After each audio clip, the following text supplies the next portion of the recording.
Trump's export blacklist expands. Chinese tech subsidiaries collapse. Jobs at risk. U.S.-China tech war erupts. Trump ban hits subsidiaries, supply chain strain.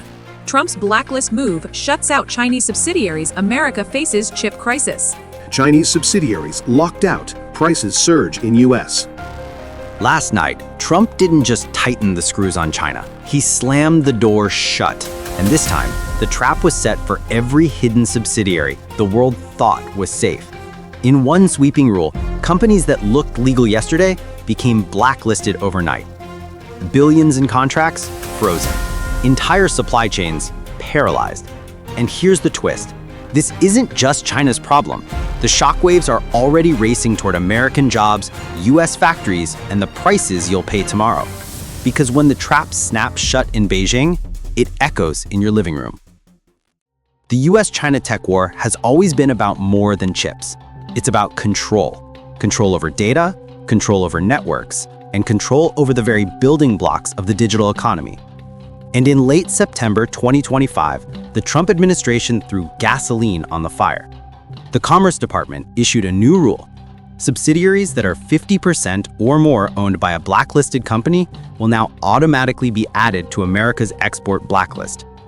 At first glance, this sounds technical, but look closer. It's the kind of technicality that can break an industry. Until now, companies like Huawei or SMIC could sidestep US sanctions by routing deals through subsidiaries that weren't officially on the blacklist. Think of it as a game of corporate hide-and-seek, shifting contracts through shell companies, affiliates, or overseas offices. Washington's new rule slams that loophole shut. If the parent is banned, the subsidiaries are banned too. No exceptions. That means thousands of previously untouched entities, from Singapore to Switzerland to Shenzhen, are suddenly radioactive for American exporters. Analysts estimate that Huawei alone has over 700 subsidiaries worldwide. SMIC, China's largest chipmaker, controls more than 200 affiliate firms across Asia and Europe. Add them up, and you're talking about more than 1,000 companies now sucked into the US blacklist regime.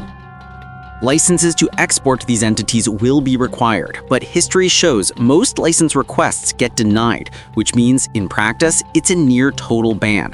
For American firms, the effect is brutal. Tech giants like Qualcomm, Intel, and Nvidia, already under pressure, now face an even larger compliance maze. Every sales contract has to be cross-checked against ownership records. Every partner could suddenly be off limits. For Chinese companies, the pain is worse. Critical supplies of semiconductors, advanced software, and chip-making equipment are now at risk of being cut off midstream. Imagine a factory line in Shenzhen grinding to a halt because one key part is suddenly illegal to ship. That's not speculation, that's the design. Trump isn't hiding it. He's framing this as the moment America reclaims control of the chip war. In his words, this isn't about regulation, it's about shutting down China's back doors. Beijing's reaction was instant fury. The Chinese Commerce Ministry called the move unreasonable suppression and threatened necessary countermeasures. That could mean retaliatory bans, export restrictions on rare earths, or pressure on US firms operating in China. This is no longer a skirmish, it's escalation, a tit for tat with global consequences. But here's what most headlines miss. The real victims may not be the Chinese giants or the American exporters, it's the companies in between. Take a German robotics supplier selling parts to a Huawei-controlled affiliate in Singapore. Overnight, that relationship could collapse because US software embedded in those robots makes the shipment illegal. Or look at a Canadian data center operator leasing servers from a SMIC-linked partner. Suddenly, the servers are tainted by US rules. This is the invisible spread of American export law, reaching across borders, suffocating deals that seem far removed from Washington or Beijing. We've seen this playbook before. During the Cold War, the US and its allies enforced the COCOM regime, restricting high-tech exports to the Soviet bloc. It worked, but it also slowed innovation and split the global market into competing spheres. Today's move looks like COCOM 2.0, only this time the battleground isn't missiles or tanks, it's semiconductors, AI, and cloud servers, the silent weapons of the 21st century. So where does this leave us? On paper, the rule strengthens America's grip on global supply chains, but in practice, it risks chaos. Because when you blacklist a parent company, you know the target. But when you blacklist subsidiaries, you create a minefield. No one is sure which firms are off limits until it's too late. The result? Delays, canceled contracts, factories idled, and billions in revenue trapped in legal limbo. And here's the bigger truth. This trap doesn't just snap on China, it snaps on America too. US exporters lose sales, American workers lose shifts, prices climb for consumers. The question is no longer if there will be blowback, the question is how severe it will be and how fast it will arrive. Beijing won't sit idle. Within hours of the rule's announcement, China's Commerce Ministry vowed necessary countermeasures. What does that mean in practice? First, rare earths. China controls nearly 70% of global rare earth mining and more than 80% of refining capacity. These minerals, neodymium, dysprosium, yttrium, are essential for EV motors, smartphones, and military hardware. A supply squeeze here could strangle Western industries. Second, pressure on US companies in China. Apple, Tesla, Qualcomm, and Boeing all rely heavily on Chinese operations. Beijing has the tools to delay permits, tighten inspections, or unleash boycotts. We've seen it before. South Korea's Lotte Group was nearly crippled after hosting a US missile defense system in 2017. Third, mirror bans. China could expand its own unreliable entity list, targeting American firms accused of national security threats. That's diplomatic code for retaliation. So this isn't just a trade skirmish, it's brinksmanship. Europe, Canada, and Australia are caught in the middle. Germany, its carmakers rely on chips from SMIC affiliates. The new US rule means any American components in those chips risk violating export law. German executives are already warning of crippling uncertainty. Canada, as a US ally, Ottawa will be pressured to follow suit, but Canadian telecom firms still use Huawei-linked infrastructure. Do they rip it out or risk sanctions?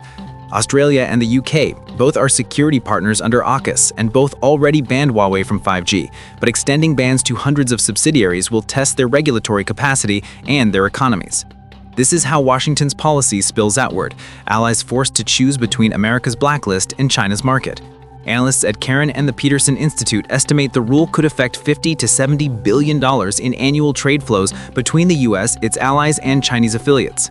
For US exporters, the cost is real. In 2022, American semiconductor companies sold more than $14 billion worth of chips to China.